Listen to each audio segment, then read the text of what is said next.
2016년 4월 7일 오후 9시 58분입니다. 네, 안녕하세요. 등입니다. 네, 내일 시장에서 이슈들을 간단하게 정리했는데요. 자, 삼성전자가 역대급 1분기 어닝 서프라이즈를 기록했음에도 불구하고 미국과 이란의 이스라엘 전쟁에 묻혀버리는 아주 기이한 현상이 일어나고 있습니다. 네, 1분기 잠정 실적이 57조 원은 저는 본 적이 없는 수치거든요. 예상보다 아주 훨씬 뛰어넘는 실적을 거두었음에도 불구하고 빠지는 걸 보고 나서 아주 놀랍다고 생각밖에 안 하고 있습니다. 하지만 다시 한번 좀 생각을 하게 되었는데 그 말은 삼성전자가 현재 얼만큼 저평가가 되어 있는지를 다시금 알 수 있는 부분이라고 이제 볼 수가 있는 거죠. 자, 그래서 한 주간 저희 이제 야등의 멤버십에서는 한 주간 관심 종목들과 주목도가 지금 매우 높아지고 있습니다. 그래서 어려운 시장에서도 여러분들이 살아남을 수 있는 종목들이나 이런 것들 준비를 많이 하고 있으니까 많은 분들도 함께 하고 있고요. 여러분 이제 고정 댓글 참고해 주시면 감사할 것 같고 어, 계속해서 제가 이제 유튜브 채널에서 이제 멤버십을 하고 있는 이유들이 있습니다. 오랫동안 하고 있는 이유들이 있으니까 여러분들 많은 관심 부탁드릴게요. 자, 가입하시고 나서 게시물 들어오시면 링크 있고요. 그리고 한 주간 관심 종목들 계속해서 업로드하고 있으니까 많은 관심 부탁드리겠습니다. 자, 그러면 시작해 보도록 할게요. 자, 내일은 트럼프 이란의 최후의 통첩.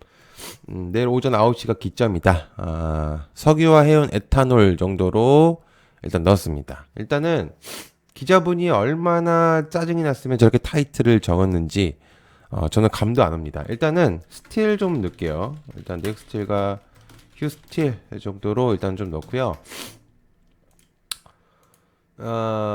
예, 말 그대로 얼마나 짜증났으면 저렇게 타이틀을 적었는지 저는 감도 안 옵니다. 일단 이란이 최후 통첩은 7일이고요.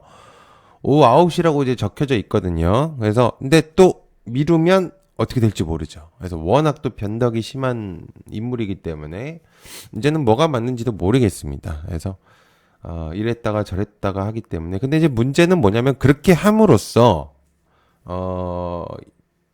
시장이 엄청난 혼란을 일으키고 있는데도 불구하고 그래요. 예, 그렇습니다. 어쨌든 시장에서 긴장감이 계속 돌고 있기 때문에 발언이 나왔을 때 제대로 된 전쟁이 시작될 수 있는 기점이 될 수 있기에 해지 종목들도 체크해 볼 필요가 있다라고 이제 얘기를 좀 드리고 싶고요. 자, 그래서 역시나 이제 석유 쪽들도 다시 봐야 되겠죠. 그죠?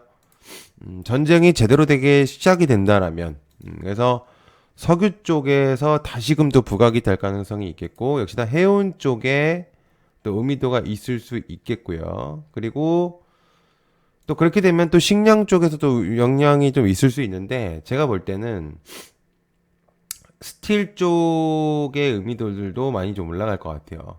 철강과 알루미늄 쪽 같은 넥스트나 휴스틸 같은 이제 이런 애들도 또다시 좀 부각이 될 수 있겠죠. 그죠? 그래서 내일 어떻게 또 발언이 나오냐에 따라서 달라질 수 있기 때문에 좀 주목도가 있을 수 있겠습니다. 자, 그다음에 나프타 단가 70%까지 오를 수 있다. 관련 진영과 세림, 삼육물산 에코플라스틱 보험케미칼, 대형포장. 정부 쪽에서 사실 이제 나프타 수입 단가 급등에 대해 가지고는 4,700억 원에 있어서 추경을 편성하기는 했지만 70%가량이 더 오르면서 사실상 지원 규모 재설계 촉구 얘기가 나오고 있는 중입니다. 자, 일단 금액적으로부터도 사실 되게 적어요. 4,700억이면. 근데 개인적으로 저번에 한번 내용을 공유 드린 적이 있는데 아주 개인적인 생각이기 때문에 어필을 뭐 할 의향은 없는데요. 여러분들이 참고를 하실 수는 있잖아요. 그죠? 정부 쪽에서 나프타의 수급이 문제가 없다라고 한번 얘기를 한 적이 있었거든요. 실제로 저렴하게 싸드린다라는 얘기들이 있었는데 그때 제가 내용을 공유를 드렸던 게 신뢰성이 좀 떨어진다라고 얘기를 드린 적이 있습니다. 실제로. 왜냐면 이유는 현장 쪽에서만 확인만 하더라도 원가 경쟁력의 붕괴가 진행되고 있습니다, 지금. 그러니까 수량 자체는 어떻게 뭐 다른 나라에서 구할 수 있을지는 몰라도 저렴한 나프타를 언제까지 들여올 수 있냐라는 얘기죠, 실제로. 만약에 이제 그쪽에서 금액을 올린다든지 그렇게 된다면 의미가 없어지는 얘기입니다. 그러니까 이게 언제까지 될지도 모르는 상황에서 막연하게 괜찮다라고만 얘기한다라는 거는 그냥 그 지금 이제 뭐라 그럴까요? 우리나라 지금 약간 국민들이 약간 바보가 아니거든요, 사실은. 그래서 계속적으로 이제 문제가 될 수도 있는 부분들은 솔직하게 얘기할 필요는 있습니다. 그래서 다만 그게 솔직하게 얘기했을 때 엄청난 파급력이 나올 수도 있고. 근데 제 생각이 틀릴 수도 있어요.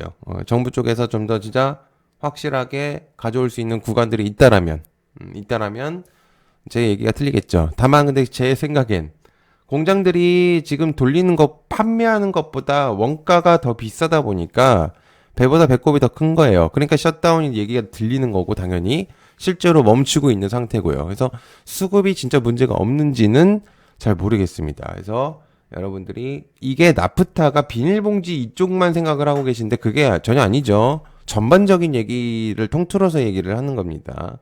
그래서 체크를 하실 필요가 있습니다.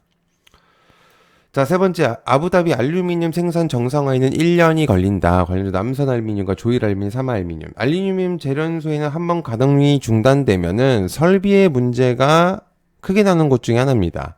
특히나 이제 복구 과정이 매우 까다로운 게 또 알루미늄이거든요. 왜냐면 전해조 복구 난이도가 굉장히 최상급이에요. 다른 곳들보다도. 이유는 이제 전해조의 내부 용액이라고 하는 게 있어요. 그래서 그게 굳어버리면 다시 녹여야 되는 과정에서 엄청난 돈이 많이 듭니다. 그러면 시간도 시간이고 해야 되는, 원래 그냥 그러지 않아도 되는 것들을 또 돈을 들여서 2배 이상의 돈을 들이면서 시간을 해야 되기 때문에 알루미늄의 공장들을 차라리 문이 닫는 게 낫다라는 또 의견인 거죠. 약간 비슷한 느낌이에요. 아까 위에서 얘기했던 것처럼. 그래서 당연히 알루미늄의 값어치는 올라가고요. 프로세스가 복잡해지다 보니까 부분적인 라인의 밸런스들이 무너질 가능성들이 있다. 그런 얘기들이 조금 들리고 있기 때문에 알루미늄 쪽에도 의미도가 조금 계속해서 올라갈 수 있겠고요. 자, 그다음에 전쟁이지만 2차 전지는 살아남는 중이다. 관련주 LNF, 에코프로머티, 코스모신 소재. 자, 중동 전쟁의 장기화가 어디까지 갈지는 아무도 모르기 때문에 글로벌 시장에서 뚜렷한 내용이 나오고 있지는 않습니다. 그래서 그러다 보니까 2차 전지가 부각이 되고 있는 상태죠. 그래서 과거 신재생 에너지가 좀 많이 부각이 됐었다면 이제는 2차 전지에 대한 의미도가 많이 올라가고 있죠. 왜냐하면 석유에 대한 차량 오브제에 대한 내용들도 있겠고 재택근무에 대한 내용들도 많이 나오고 있기 때문에 전기로 하고 있는 전기차의 의미도가 많이 올라가고 있다 보니까 사실상 이거는 실적과는 별개로 대체 수요로서의 의미도가 많이 강해지고 있다라고 보면 될 것 같아요. 그래서 전기차와 ESS 수요를 자극하는 요인들이 굉장히 많아지고 있다라는 게 또 전쟁이다 보니까 오히려 2차 전지 산업군에서는 긍정적으로 받아들이는 테마군이다라고 이제 받아들이고 있습니다. 그래서 LNF와 에코프로머티, 코스모신 소재 같은 경우들 체크를 좀 해보시면 좋을 것 같습니다. 자, 그다음에 분기 이익이 57조의 삼성전자다. 관련 삼성전자, SK하이닉스 전반 반도체 소부장들. 삼성전자가 이번에 잠정 실적을 발표를 했죠. 오늘이죠. 추정치보다도 훨씬 웃도는 금액을 보여줬는데도 불구하고 국내 기업에서는 이 정도의 최대 매출과 영업이익을 낸 것은 아마 제가 본 적이 이제 아마 없고요. 저도 앞으로도 없을 것 같아요. 뭐 있겠죠. 다른 반도체라면 SK하이닉스 정도가. 근데 아마 굉장히 어려울 거예요. 본인이 깨지 않는 이상은. 그죠? 그래서 중동 전쟁이 있었음에도 불구하고 초 슈퍼사이클에 발맞춰서 경쟁력을 확고하게 한 게 이득이라고 보고요. 한편으로는 삼성전자가 정말 대단한 기업이라고 생각하고 우리나라 기업이어서 정말 대단하다. 감사하다. 그래서 그럼에도 불구하고 주가는 오히려 빠졌습니다. 오늘. 굉장히 하락하는 모습들을 보여줬는데 놀라운 일이죠. 그죠? 이 정도 실적을 냈는데도 불구하고 주가가 떨어진다라는 거는 시장이 얼만큼 지금 공포심에 사로잡혀 있는지를 알 수 있는 부분입니다. 자, 그래서 조금 설명을 좀 드릴게요. 삼성전자는 지금 이제 가이던스도 그렇고 전반적으로 TP가 올라가고 있습니다. 증권사에서도 그렇고 전문가분들도 얘기들이 많이 나오고 있고요. 자체 내에서도 D램이나 낸드 가격도 60에서 70%까지도 이제 상향의 내용이 나오고 있고요. 그리고 이번에 1분기 실적이 거의 HBM4가 들어가지 않았어요. 그러면 2분기 실적에서 어마무시한 수치들이 같이 포함이 되면 70조 원대 가능성도 보인다. 라는 얘기입니다. 그런데도 불구하고 19만 원에 정착해 있다. 네, 뭐 말 다 했다라고 봅니다. 뭐 따로 이거는 차트나 이런 것들을 사실 분석할 이유도 없어요. 사실 이런 거는. 자, 그다음에 전기 신호를 빛으로 하는 인프라, AI 인프라, 광통신과 대한광통신, 옵티시스, 파워넷, 기가레인. 시장에 사실은 뭐 외람된 얘기지만 시장에 메인 테마가 없습니다. 사실은.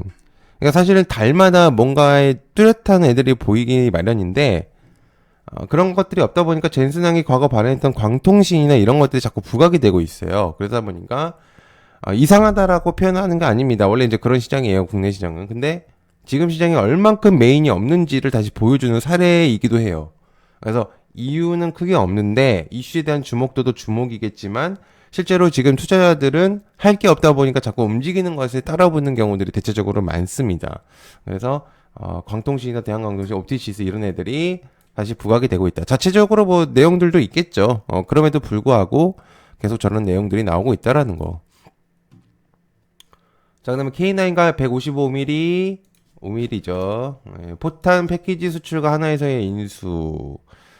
방산 전반적인 의미도를 줄 수도 있는데요. 풍산홀딩스와 풍산에 대한 자체적인 내용입니다. 그래서 하나에어로의 제공시 내용을 공유를 했고 풍산 탄약사업부의 인수에 대한 내용들이 오고 가고 있는 중이죠. 그래서 지상체계의 마지막 퍼즐인 탄약사업 인수를 통해서 포와 탄을 하나로 묶는 수직 계열화를 완성하게 하겠다라는 목적. 그래서 하나가 풍산 탄약산업부를 인수를 하게 되면 포탄과 자주포 통합 제조 역량이라서 하나 쪽에서 방산을 확실하게 꽉 잡을 거라고 생각합니다. 그래서 풍산을 가져옴으로써 하나가 또 업사이드가 높아지는 이제 그런 느낌이라고 볼 수가 있겠고요. 자, 그래서 여러분들 이제 여튼 멤버십 여러분들 또 소개하고 마무리하도록 하겠습니다. 자, 실시간 속보나 이슈들이 지금 굉장히 중요합니다. 그래서 여러분들이 발빠르게 대응을 하거나 그래야 되기 때문에 여러분들 좀 중요하고요. 가장 중요한 종목들하고 그런 것들을 공유를 하고 있습니다. 근데 시장이 어렵다 보니까 마구잡이로 공유는 안 하고 필요한 것들만 하고 있고요. 그리고 제일 중요한 것들만 공유합니다. 그래서 어떻게 멤버십을 계속 유지를 할 수 있느냐. 많은 사람들이 좀 같이 하고 계시고, 하고 있기 때문에 여러분들이, 많이 관심을 가져주시고, 해주셨으면 좋겠습니다. 그래서 고정 댓글 참고해 주시고요. 야생개미 채널 게시글도 참고해 주시면 감사하겠습니다. 시청해서 감사하고요. 고맙습니다. 감사합니다.